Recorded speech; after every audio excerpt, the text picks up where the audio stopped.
अस्सलाम वालेकुम रहमतुल्लाहि व बरकातुहू।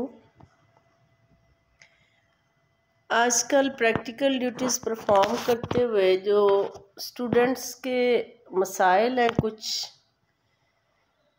कुछ तो बहुत ही गंभीर लगे हैं, जिस पे लाजमी तौर पे जो है ना पाकिस्तान में तमाम बोर्ड्स को जो है वो इस तरफ तवज्जो देनी चाहिए। बच्चे जो हैं गांव के हैं या शहर के हैं, उनके सेंटर्स एक एक स्कूल के इतनी दूर बन जाते हैं कि बच्चे के लिए वहाँ पे पहुँचने के लिए रिक्शा हायर करे या जो भी कन्वेंस ले, कम अज़ कम एक एक पे 1000 रुपया किराया, 500 700 तो आम सी बात है। अब मेरे साथ 5 के बच्चे थे, 12 सेकेंड ईयर की लड़कियाँ और 9 सेंटर्स लाहौर के साहिवाल के बने। हर बच्चे का स्कूल इतनी दूर था कि कोई भी अगर सुबह सुबह घर से निकलता है तो कम से कम उसे घंटा डेढ़ जो है ना वो पेपर से पहले, अगर उसने आधा घंटा पहुंचना है तो 2 घंटे पहले घर से निकले। इसका मतलब है कि बच्चा जो है वो 8:30 पेपर है तो 6 बजे घर से निकलेगा तो फिर जाके सेंटर पे मुश्किल से पहुंचेगा। अब हर बच्ची के घर में जो लड़की है ना, उसके घर में तो सहूलत नहीं है, किसी का बाप नहीं है, किसी के भाई नहीं है, ऊपर से गंदम की कटाई का मौसम था तो बच्चों को वहाँ से ले जाना लाना बहुत ही मुश्किल रहा। और गरीब लोग जिनकी तनख्वाहें नहीं होती, जो दिहाड़ीदार होते हैं, उनका एक एक पेपर जो है वो 1000 1,500 में पड़ता है तो उनके घर के खर्चे कहाँ से चलें। तो बाज़ बच्चे तो फिर पेपर ही नहीं देने जाते, ना वो प्रैक्टिकल देने जाते हैं।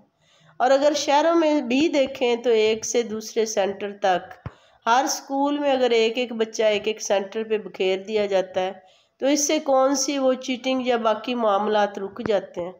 वो बोर्ड वालों को चाहिए कि बजाय इसके कि वो बच्चों को एक एक करके बखेरें एक स्कूल के, इससे क्या हो जाता है। निगरानी का मयार बेहतर होना चाहिए। और चलो एक स्कूल के बच्चे किसी एक कमरे में ना हों, उनके रोल नंबर्स अल्फ़ाबेटिकली दूर दूर खुद ही आ जाते हैं।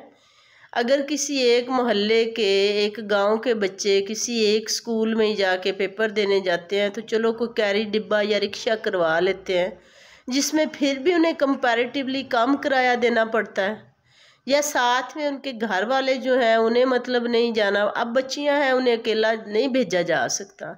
और जब लड़कियों के साथ बेचारी माएँ आती हैं तो जिन स्कूलों में पेपर हो रहे होते हैं उनमें पहले ही कमरे कम होते हैं, पहले उनकी क्लासेस इतनी सफ़र करती है कि किसे किस कमरे में बिठाएं, 6 7 7 कमरे तो लग जाते हैं, हर क्लास का एक ही कमरा होता है।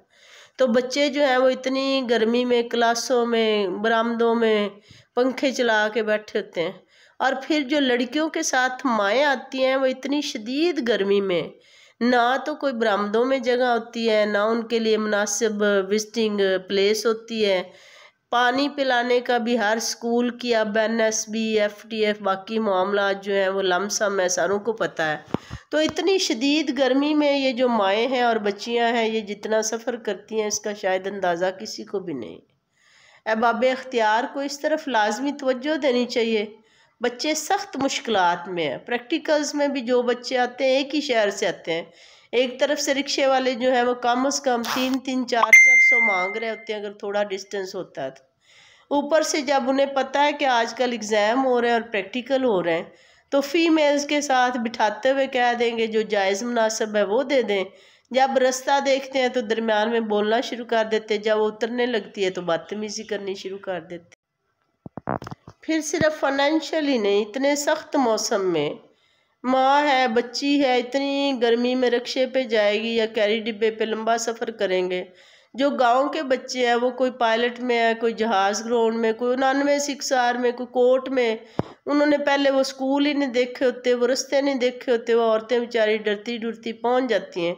फिर वहाँ जाके भी बैठने को मुनासिब स्कूल वाले भी कितनी माओं को जो है वो मुनासिब जगह पे बिठाएं, पंखों के नीचे, लाइट जाती है, हालात अजीब से होते हैं।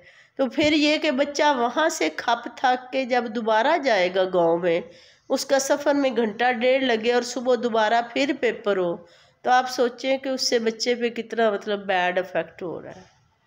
ये बच्चों का जो मेरे ख़्याल में जो हकूक़ है ना तलबा के, ये उसके ख़िलाफ़ हैं सारी चीज़ें। इससे कोई बेहतरी नहीं आ रही सिवाय इसके कि हमारे जो यंग जनरेशन है वो बस खामखा की मशक्क़तों और मतलब तकालीफ़ का शिकार हो रही है। ठीक है, हर चक में हर गांव में तो सेंटर नहीं बनाए जा सकते, लेकिन जो नज़दीक के लोग हों, जैसे मतलब 64 5L है, उसको 78 5 4 लग रहा है, उसको 61 के बच्चे हैं, 60 के बच्चे हैं, 73 के हैं।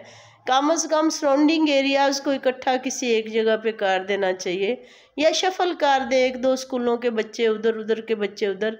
ये तो नहीं है कि 22 23 किलोमीटर का रोज़ाना का सफ़र करके फ़ीमेल लड़कियां जो हैं वो सुबह, और फिर ये नहीं कि किसी एक मतलब स्कूल में उन्हें जाना पड़े, वो शहर के हर कोने में हर गली में वो ढूंढ रही हो कि हमने किस जगह जाके पेपर देने हैं। आधा तो उनका जो है वो ज़हनी सुकून रस्तों में बर्बाद हो जाता है। ये कैरी डिब्बों वाले, ये रिक्शों वाले, इनका बिहेवियर, इनके बोलने के तरीके, और बच्चियां जो है उनके लिहाज से उनकी हिफाजत, इसके लिए बहुत से मामलात जो है उन्हें देखना पड़ता है। माँ की तबीयत, अगर एक ही साथ जाने वाला हो, माँ की तबीयत ख़राब हो, वो अपनी बच्ची को किसके साथ भेजेगी?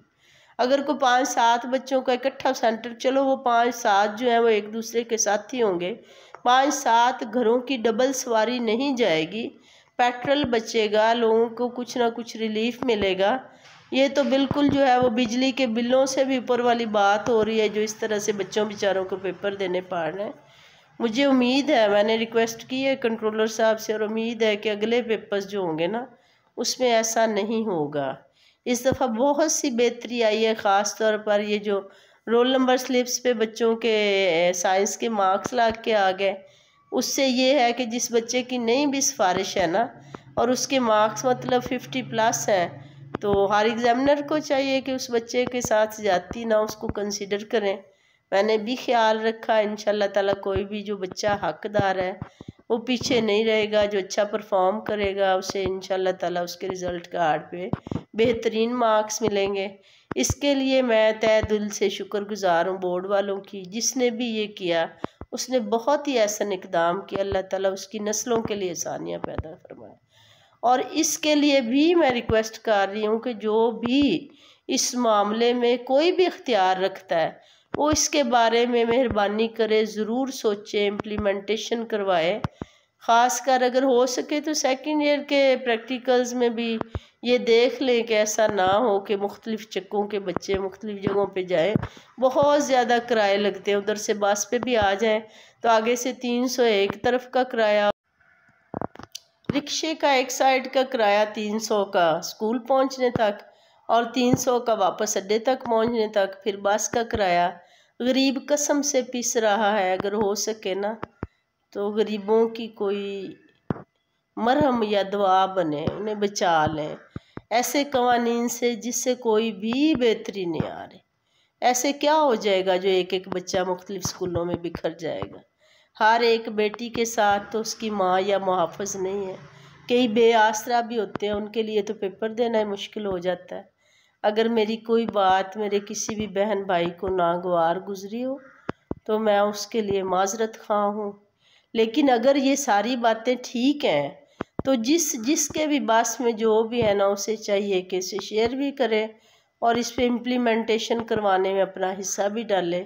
अपना बहुत ख्याल रखिएगा। अल्लाह ताला हम सब की औलादों के लिए आसानियाँ पैदा करे, और इन तालब इल्मों के लिए जो हमें औलाद से भी ज़्यादा अजीज़ हैं, वतन अजीज़ के बच्चे हैं, मुसलमान उम्मत का मुस्तकबिल है। अल्लाह ताला इन्हें हदायत नसीब फरमाए और इनके लिए राहें आसान और हमवार करे। अल्लाह हाफ़िज़।